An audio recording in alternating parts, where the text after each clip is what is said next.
Welcome back. We know pumpkins, we're seeing them everywhere this time of year, but they aren't the only gourd in town. No, there are hundreds of varieties of gourds. You can use them in dozens of ways. Garden Guy Dale Kay is live at the Minnesota Landscape Arboretum. He's got the scoop. Hey, Dale. Hey, good morning, Shane. Actually, we're in the apple house this morning. It's so cold outside. And actually, I changed gears. We're going to talk about apples. No, only joking. They have a wonderful big display outside. But of course, it is so chilly outside, 25 degrees. They've got them all covered up. But yes, we are talking about pumpkins and gourds and all that good stuff. And joining us this morning is Jenny Toole, who, by the way, is not only an accomplished chef, she's actually a researcher here at the Horticultural Research right across the way here. And what she does in her real job is develop all these wonderful cool season grapes, make them wine, all that good stuff. Oh, a bit of a lush on that stuff. But what she does in her spare time is grows hundreds and hundreds of pumpkins. And they're so adorable. Actually, I want to eat them all, kiss them all.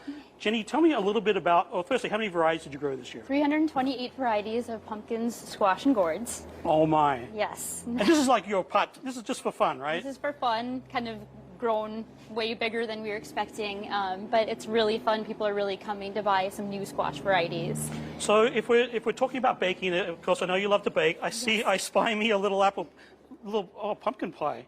Spy me a little pumpkin pie. Take us on a little roadshow of the different types of squash or things that we're looking at, and how do you use them, or what's their best uses? Well, we have a lot of the typical ones. We have a lot of different kinds of acorns, a lot of butternuts, delicatas, buttercups. And if you were to use those, what would you do with those? Just cook them. They're for savory uses, soups, roasting. Of course, the butter and brown sugar that people love, and I do too. But there are a lot of other varieties that are just fantastic. Like up here is Australian butter. Which one? The pink one right up here is Australian butter. Oh, he's heavy.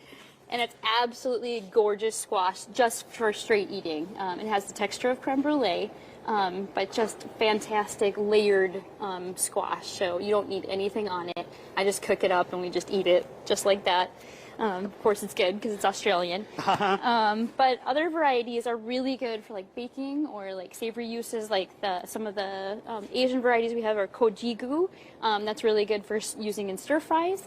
My favorite. Oh, I hadn't thought of that. Actually, using. It's wonderful in stir fries. Also, different kinds of soups, beef, barley, stuff like that. I really like this little guy for baking with, speckled hound. It's a beautiful little variety. It's kind of pink and green and blue, but it has the perfect moisture level for baking with, and also it has more sugar than other varieties, so you can use less in your baking. So it's more natural sugar that you're using in your baking. So I only use that one for my pumpkin pie. I know that it's typically known as pumpkin, but the canned pumpkin is actually squash in there. They use bigger varieties of squash. Doesn't it all come from California? It comes from far away, all that canned. Illinois, Texas. Texas, I think, is one of the biggest growing areas for squash. Illinois is another one. And when you're sourcing seeds, you're getting them from everywhere. From everywhere, all over the world. We have varieties from everywhere. France, we have them from Africa, we have them from Asia, of course.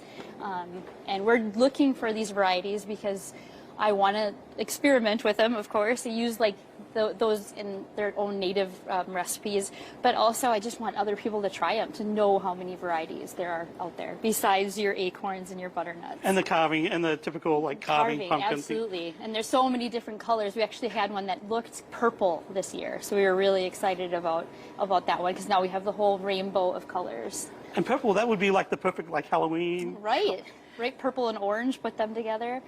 So really excited about that. I think it had more to do with the dry year, but definitely a cool color for color addition to our varieties. And while we're talking about cold weather, you covered it. I mentioned that there's just a wonderful display just right outside the apple house here. They're all covered up. What temperatures, if you're at home, you got your pumpkins out at home, what temperature do you guys cover them at? 32 degrees.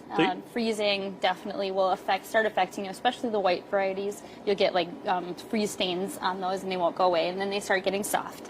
So we recommend everybody covers under 32. Last night it was 23. It was very cold, so we had to pull a lot of stuff in because that's way too cold for a lot of stuff. So we really have them covered with double layers of plastic, and we may not open the pumpkin patch today, but hopefully by tomorrow it'll warm up. And then 60s and by the weekend. The weekend, so yes. yeah, it's great seasonal weather. Yeah. Okay, I can't help but look. What's going on? So this is a pumpkin pie. It's actually made again with that speckled hound. Now, what is that knife and what is that fork for? It's to give you a piece, of course. Let's go. Let's go. It's so cold here, guys. It's cold outside. It's cold inside, but this looks so delicious. Okay, we're at the Apple House, so. This is where you'll find this wonderful selection of these 325 varieties. You'll see them on display. And, of course, down the road at the Arboretum. Shane, I know you're going to be down there here later this week. You'll see a lot of the displays there. And this, look at the color and the texture of that. Look at that. So that's beautiful, a beautiful squash. Oh, for this. doesn't that look fantastic? Doesn't that look divine? I'm just going to take it. I'm just going to take a little bite. You're going to just like, so what kind ready of whip it up? Yeah, just a wee bite. Okay. Oh, that's so nice. Jenny didn't want to show this thing because she wanted everybody to think that she had homemade whipped cream. But She's like, thanks, Dale. Jenny, you need an apple pie. No. Oh. She doesn't even know how to do that. You gotta right. hold it up high and drop it I don't even into know. your I don't even know how to use that. Go up high. Clearly. You have to have it upside down. I think so. You're getting the fumes, No, Dale. it's obviously not working out. I'm just going to stop now because that's where I'm going to end it. Upside down. I think I got cream on my nose. Come on, we feel like there's needs to upside be down? a payoff. Just And we don't no, feel bad for well, you because you have okay. a whole pumpkin pie in front of you. That was Well done. congratulations on your first Ready Whip dose in your mouth. Yeah, whatever. You get what I'm saying. Thanks, Dale. Okay.